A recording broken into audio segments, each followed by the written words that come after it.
let's talk about Black Panther because I have a theory. For Wakanda forever? Wakanda forever? That's how we all about to be up in this thing. Yeah, nah, facts. E-Bomb Bay, my guy. E-Bomb Bay. So originally, and I might be wrong, and I'm hoping I'm wrong, but listening to everybody else's theories, I think this one might be the right one. And this is not exactly my theory, but Micheal B Jordan is going to be Black Panther. Not Black Panther, he's going to be himself. What was the character? He did. Okay, what did he tell us at the end of the movie? Did he want to be buried? What did he say? Bury me with my ancestors because they knew to jump. Something like that. In the sea, he wanted to be buried. Bury me in the sea. Oh my God. BK, I just realized where you going with this now. Go ahead. Keep on. Keep on. We're dealing with Atlantis. That fight scene, this is what brought it out. That fight scene they're having, they're in the middle of the ocean. Why would Wakanda be going to the ocean? Because of Namor, right? Maybe at this point the war has escalated to the point where they're going to the ocean. But let's just be real. If you were Wakanda, wouldn't you want to fight on land? Will you just wait for them to bring you the fight? Come to your. We've seen defensively that Wakanda is beast. On land, they are. I'm not saying they won't be efficient in the water, but why would you go when they're that close to your home? Why would you go to their turf? What's in the water? And Namor has his mindset, comic book wise. If you anywhere in the water, this is my kingdom. I don't know. I think they went to go, and this is shout out to Eric Voss over at New Rock Stars because this is where this comes from. This is where put it together for me. He pretty much laid it out. He was like, at the end of Black Panther, I mean, not at the end, but in the middle of Black Panther, when they had to go get T'Challa and bring him back to life, what did they need? They needed his body. What if Shuri was able to bring back the fruit? The heart-shaped herb. The herb. What if she was able to bring back the herb? And then they went to go get the body so they can bring him back to life because they needed a Black Panther. I was like, that ain't what I want. But damn, it sure do sound real likely at this point. I'm still banking on Shuri becoming the new Black Panther. I want Shuri too. And I think by the end of it she probably will.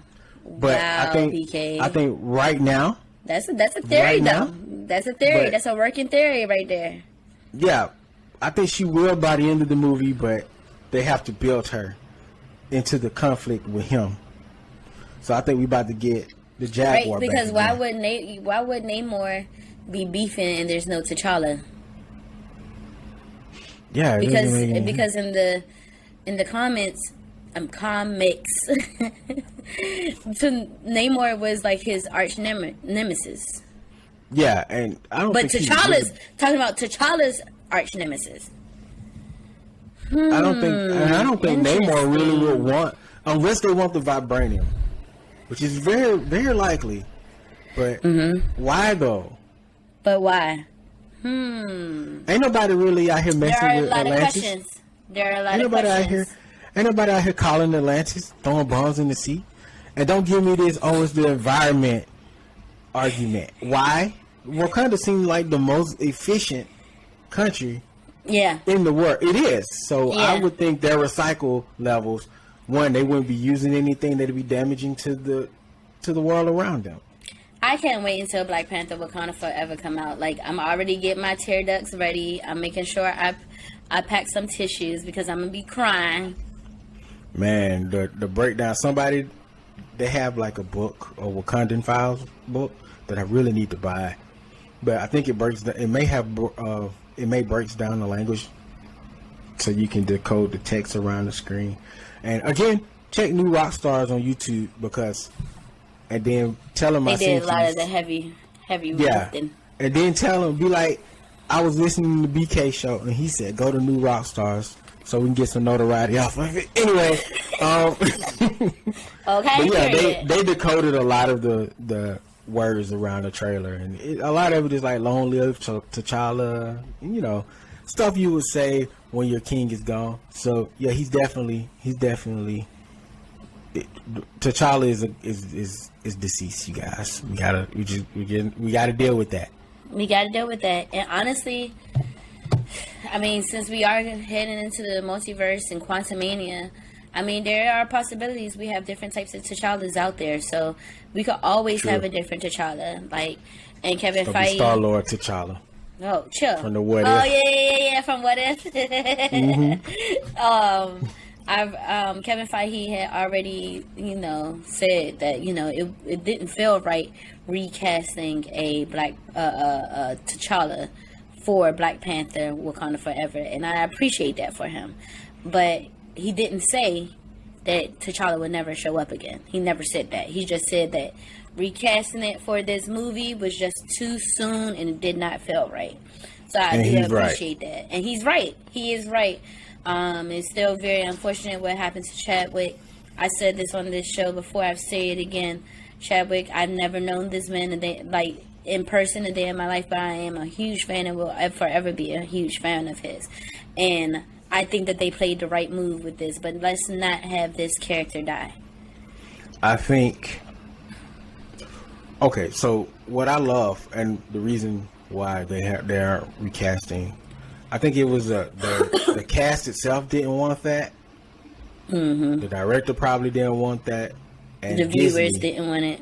Yeah, Disney didn't want that because if you look at how they are treating Chadwick, they put this man on the pedestal, which he deserves to be on. He deserves it. He is very talented. Very talented. Like, right now, he is like the Stan Lee of the Black Panther franchise. That's just how it's regal when you speak his name in that circle, and I dig that. So shout out to Disney for doing the right thing there and elevating a person who deserves to be elevated. Do you remember when you first watched Endgame and that portal opened up and Black Panther came out and Shuri and his general, and that was just such Okoye, that was such a magical moment. Like, at that time, of course, none of us knew that he was sick, but even at that time, during that moment, right then and there, it was just so magical. Like, everybody was losing it in the theater. Black Panther, ah! Yeah. So, and even going back to watch it, I still shed a little thugs here because we'll never get that again. We'll never have his presence. We'll never have, it was something. I felt like them casting him as Black Panther was one of those perfect castings. Like Daniel Radcliffe as Harry Potter was one of those perfect castings, Yeah. So it's sad. Let's move on. I'm getting sad. We're gonna move on. My last thing is the reason that I'm not really caping for Disney, but when people do the right thing, I think it deserves to be noted. Yes. And he went so hard for this character and for what this character represented to our communities, and that he was willing to make sure that the legacy of this character was important. And by him doing that, it put Disney in a great position. And I think they understood that. So that's why I'm saying he definitely deserved to be put in the Raptors. His jersey definitely deserves to be hung in Disney World. Because they recognize what he sacrificed. Alright, Space Gang. Thanks for listening to the show today. Novacaine, let them know what they can do for us. find the show? Head on over to YouTube, like, comment, subscribe, turn on that notification bell so you can keep up with every single live episode or catch up on any episodes you may have missed in the past. Also, you can catch up on all of our episodes on Apple Podcasts.